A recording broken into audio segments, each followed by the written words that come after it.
Guys, welcome back to my channel. स्वागत है आप सभी का एक और बहुत ही इंपॉर्टेंट वीडियो में। आज की इस वीडियो में हम बात करने वाले हैं सेंट्रल बैंक की डिजिटल करेंसी यानी सीबीडीसी के बारे में। तो आज के दिन जब मैं वीडियो रिकॉर्ड कर रहा हूं यानी 1 दिसंबर को इंडिया के 4 popular cities new Delhi, Mumbai, Bengaluru और भुवनेश्वर, इन 4 सिटीज में सीबीडीसी का फर्स्ट ट्रायल लॉन्च हुआ है। और ये जो ट्रायल है वो रिटेल कैटेगरी के लिए लॉन्च हुआ है। जी हाँ, मैं आपको बता दूं, जो सीबीडीसी होगी वो 2 कैटेगरी में होगी। पहली होगी रिटेल कैटेगरी में, जिसे हम सीबीडीसी आर बोलते हैं, और जो दूसरी कैटेगरी होगी वो होगी सीबीडीसी डब्ल्यू यानी सीबीडीसी होलसेल। तो सीबीडीसी आर का यूज हम जैसे आम लोग करेंगे अपने नॉर्मल पेमेंट्स के लिए, बट जो सीबीडीसी होलसेल होगी उसका यूज करेंगे बड़े बड़े इंस्टीट्यूशंस एंड बिजनेसेस। तो अगर अभी तक आपको पता नहीं है सीबीडीसी क्या है, इसका क्या यूज है, इससे क्या फर्क पड़ने वाला है हमारे पेमेंट सिस्टम में, तो ये वीडियो आपके लिए है। तो वीडियो को लास्ट तक जरूर देखना, आपको सब पता चल जाएगा। साथ ही साथ आप समझ जाओगे कि सीबीडीसी इतना इंपॉर्टेंट क्यों है। तो चलो सबसे पहले जान लेते हैं कि ये सीबीडीसी आखिर होता क्या है। तो गाइस, सीबीडीसी का फुल फॉर्म होता है सेंट्रल बैंक्स डिजिटल करेंसी। तो बहुत सिंपल वर्ड्स में ये किसी भी कंट्री की जो फिएट करेंसी होती है, जैसे इंडिया का रुपया है, उसका एक डिजिटल फॉर्म ऑफ मनी है जिसको हम डिजिटली पेमेंट्स के लिए यूज करेंगे। एंड ये जो सीबीडीसी की वैल्यू होगी वो हमारे इंडियन रुपी यानी 1 रुपए के इक्विवेलेंट होगी। तो सीबीडीसी एक तरीके की डिजिटल करेंसी होगी जो सिर्फ ऑनलाइन यानी इलेक्ट्रॉनिक फॉर्म में अवेलेबल होगी, जिसका कोई फिजिकल फॉर्म नहीं होगा। ऑनलाइन पेमेंट्स के लिए, डिजिटल पेमेंट्स के लिए ये यूज होगा। अक्रॉस द बॉर्डर्स भी फ्यूचर में इसे यूज किया जाएगा। अब आपकी माइंड में आ रहा होगा कि डिजिटल मनी तो हमारा वो भी है जो हम फोन पे या गूगल पे या पेटीएम से पेमेंट करते हैं, तो इस सीबीडीसी की क्या जरूरत थी। तो गाइस, मैं आपको बता दूं, जो आप फोन पे या गूगल पे या पेटीएम से पेमेंट करते हो वो आपका नॉर्मल रुपी होता है। उसको आप फिजिकल फॉर्म में बैंक से विड्रॉ कर सकते हो। एक तरीके से आपका कैश में लेन देन होता है, चाहे आप ऑनलाइन पेमेंट करो या फिर कैश किसी को दे रहे हो।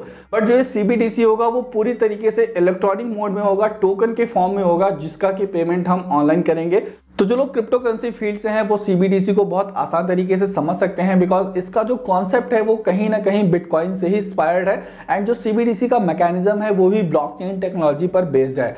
बट ये जो सीबीडीसी यानी डिजिटल रुपी होगा, ये क्रिप्टो करेंसी क्यों नहीं है ये भी मैं आपको बता देता हूं। देखिए, जो क्रिप्टो करेंसी है वो पूरी तरीके से डिसेंट्रलाइज्ड है। कोई भी क्रिप्टो करेंसी को इशू कर सकता है और इस पर किसी का भी कंट्रोल नहीं होता है। बट जो सीबीडीसी यानी डिजिटल रुपी है इंडियन गवर्नमेंट का, वो पूरी तरीके से सेंट्रलाइज्ड है, जिसे आरबीआई पूरी तरीके से मैनेज करेगी। एंड आरबीआई ये इंश्योर करेगी कि जो सीबीडीसी की वैल्यू है वो इंडियन रुपी के हमेशा इक्विवेलेंट रहेगी।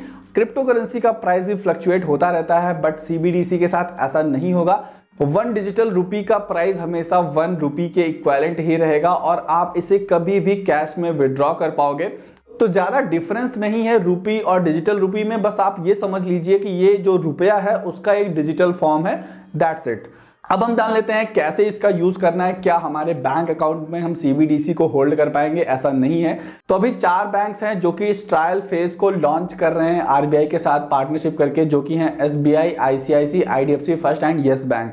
बाद में और भी बैंक इस पार्टनरशिप में आएंगे और अपने तरीके से अपना प्लेटफॉर्म लॉन्च करेंगे सीबीडीसी के लिए।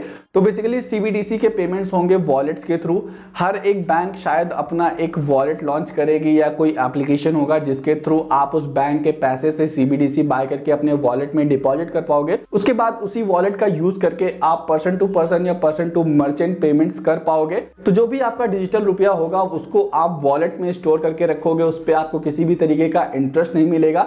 एंड उसके थ्रू आप जहां चाहो वहां पेमेंट कर पाओगे इन फ्यूचर। एंड फ्यूचर में हमें मर्चेंट्स के पास क्यूआर कोड भी देखने को मिलेंगे जिन पर हम इस डिजिटल मनी के थ्रू पेमेंट्स कर पाएंगे। तो खैर, अभी इसका जो ट्रायल है वो 4 सिटीज में ही होने वाला है, मुंबई, दिल्ली, बैंगलोर एंड भुवनेश्वर में। ट्रायल के बाद ये और सिटीज में लॉन्च होगा और ज्यादा बैंक इसके साथ मर्ज होंगे और सीबीडीसी की सर्विस हर एक बैंक फ्यूचर में प्रोवाइड करेगा। तो देखते हैं हम लोगों तक कब तक आता है और ये कितना प्रैक्टिकल होता है, इसके क्या फायदे नजर आते हैं। And according to government, digital rupee के थ्रू पेमेंट्स करना काफी ज्यादा कन्वीनियंट होगा, काफी ज्यादा सेफ होगा। एंड इसमें आपकी जो सेटलमेंट कॉस्ट है काफी जगह पर लगती है वो नहीं लगेगी और ये काफी फास्ट होगा। तो खैर, अभी तो कुछ पता नहीं है, जब ये लॉन्च होगी हम लोग यूज करेंगे तभी पता चलेगा कि ये कितना ज्यादा बेनिफिशियल है। बाकी यार, आप लोग कमेंट सेक्शन में बताओ सीबीडीसी यानी डिजिटल रुपी को लेकर आपके क्या ओपिनियन है। आपको क्या लगता है, इससे कुछ रेवोल्यूशन होगा या फिर ये ऐसे ही हाइप क्रिएट की जा रही है क्रिप्टो करेंसी के सिमिलर चीज बना के? तो जो भी आपके थॉट्स हैं कमेंट सेक्शन में बताना। बाकी वीडियो आपको कैसा लगा कमेंट सेक्शन में जरूर बताना। वीडियो पसंद आया तो लाइक कर दो, चैनल पर नए हो तो सब्सक्राइब कर लो। मिलते हैं फिर किसी ऐसे ही इंपॉर्टेंट वीडियो में, तब तक के लिए goodbye and take care.